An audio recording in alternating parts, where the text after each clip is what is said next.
Let's be brutally honest here. If Shilo Sanders was named Shilo Johnson, his entire NFL journey would have been a 2-sentence story buried somewhere between weather updates and grocery store coupons. But because Daddy happens to be Coach Prime, we got a full-blown ESPN documentary treatment of an undrafted rookie punching his way out of the league faster than you can say nepotism.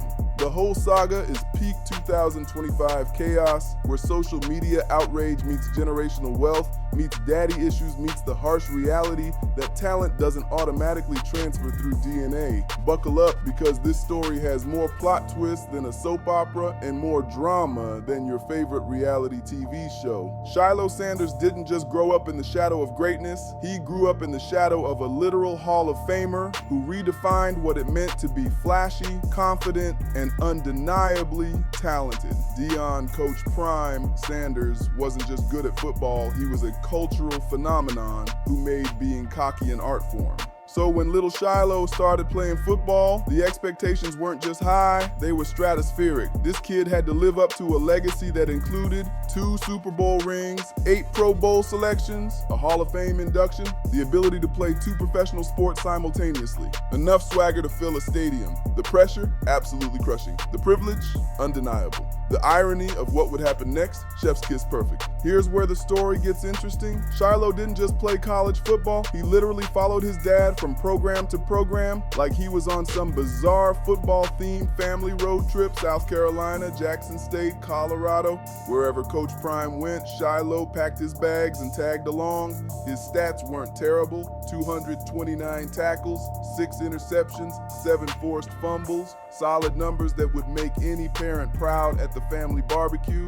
But here's the thing, those numbers came across multiple schools and multiple years, which in football terms is like saying you're really good at Monopoly because you win sometimes when you play with your little cousins. The real question everyone was asking, but nobody wanted to say out loud, was Shilo actually good, or was he just riding the Sanders Express train to opportunities that other kids could only dream of? When the Tampa Bay Buccaneers signed Shilo immediately after the 2025 NFL Draft, the internet lost its collective mind. Deion announced it live on Twitch to thousands of viewers, and for a hot minute, it looked like the Sanders dynasty was about to add another chapter. The contract details seemed impressive at first glance. 3 years, $2.96 million. Your average person sees those numbers and thinks, damn, this kid hit the lottery. But here's where the NFL gets absolutely savage with its reality checks. Out of that $2.96 million, only $1,572 was guaranteed. Let that sink in for a second. This dude had less guaranteed money than what some people spend on their monthly car payment. The NFL basically said, we'll humor your famous daddy, but you better prove you belong here or you're getting yeeted into the unemployment line faster than a TikTok trend dies. During training camp, Coach Todd Bowles was initially optimistic, describing Shilo as very aggressive, very young, very hungry. In coach speak, that translates to he tries hard, he's inexperienced, and he hasn't given up yet. But let's talk about those preseason numbers that had football analysts doing mental gymnastics to find something positive to say.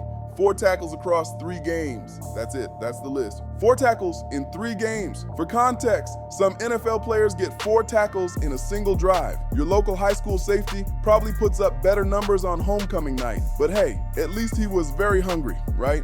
August 23rd, 2025, the date that will live in Sanders family infamy. During what should have been just another forgettable preseason game against the Buffalo Bills, Shilo managed to turn a nothing moment into a career-ending catastrophe. After getting flagged for pass interference, already not a great look when you're fighting for a roster spot, Shilo found himself in a heated exchange with Bills tight end Zach Davidson. In a moment of pure, unfiltered stupidity, he threw a punch, not a shove, not a late hit, a full-on closed fist punch during a preseason game that literally meant nothing to anyone except the guys trying to make the team. The visual was absolutely devastating. There's Shilo Sanders, son of a legend, getting escorted off the field for throwing hands in the football equivalent of a pickup game at the local park. The optics couldn't have been worse if he'd literally set fire to the team logo. Todd Bowles' response was swift and uncompromising. You can't throw punches in this league. That's inexcusable. They're going to get you every time. Translation: kid, I don't care who your daddy is. You just committed career suicide on national television. These weren't just tough love coaching words. This was a death sentence delivered with the clinical precision of someone who'd seen too many promising careers derailed by moments of pure stupidity. Less than 24 hours after the punch heard round the football world, the Buccaneers made their decision. While teams across the league were making final roster cuts to reach the mandatory 53-man limit, Shilo received the phone call that every NFL hopeful dreads. Thanks for coming, don't let the door hit you on the way out. The timeline was brutally efficient. August 23rd, throws punch, gets ejected. August 24th, gets waived. August 27th, clears waivers unclaimed. 3 days, that's how long it took for the NFL to collectively decide that whatever talent Shilo possessed wasn't worth the headache that apparently came with it. Here's where the story gets absolutely bonkers.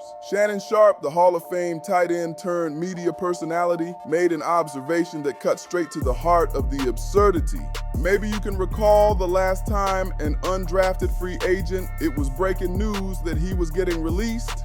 He was absolutely right. Undrafted rookies get cut every single day without making so much as a local newspaper mention. But because his last name is Sanders, Shilo's unemployment became appointment television, complete with breaking news alerts, expert analysis panels, social media meltdowns, conspiracy theories about NFL bias. The blessing and the curse of being a Sanders had never been more obvious. The reactions came fast and furious from every corner of the sports world. Shannon Sharpe provided perhaps the most insightful commentary. For the first time in 24 to 25 years, somebody has told you you're not good enough. The psychological weight of that observation was crushing. Imagine being 25 years old and experiencing failure for the first time while the entire sports world watches and judges. Antonio Brown, because of course AB had to weigh in, dropped his predictably chaotic take. Whole Sanders fam going to end up getting cut out the league. Not even their fault that NFL couldn't humble their dad so they will repay kids. AB's comments tapped into a sentiment brewing in certain corners of the internet that the NFL was somehow coordinating a campaign against the Sanders family, because apparently even in retirement, Antonio Brown can find conspiracy theories in a bowl of cereal. Deion Sanders himself handled the situation with the measured confidence that defined his Hall of Fame career. I'm proud of my kids, all of them, and I prepared my kids for any and everything that could possibly happen in life and in sport. But the most telling part of Coach Prime's response was this gem. Shilo is a man of many talents.